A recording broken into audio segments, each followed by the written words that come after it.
A bill introduced in the State House this week would allow employees who don't want to get COVID vaccines to collect unemployment if they lose their jobs over it. The sponsor told 11 Alive's Doug Richards he wants employers to think hard before letting anyone go over this. It is already easy to decline a COVID vaccine if that's what you want to do. This bill would make it even easier.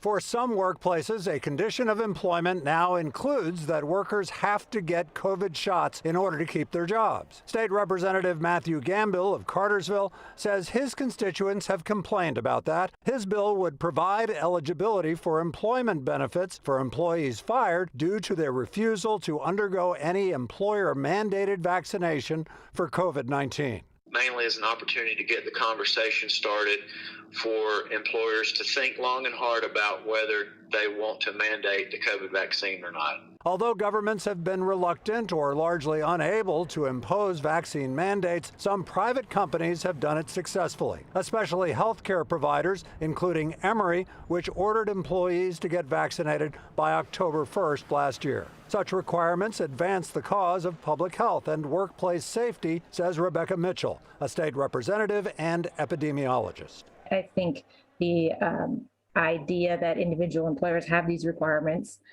is one that we have accepted for a long time because specifically we know we want people to be safe. Gamble says he's not opposed to COVID shots, but he says those who are shouldn't have to choose between a vaccine and a paycheck. This thing has been so, politicized on both sides. But again, because you're dealing with somebody's livelihood, to me, that's pretty serious. But the outlook for Gambill's bill is somewhat spotty given the ongoing easing of pandemic restrictions and given the fact that the legislative session is more than halfway over. In DeKalb County, Doug Richards, 11 Alive News.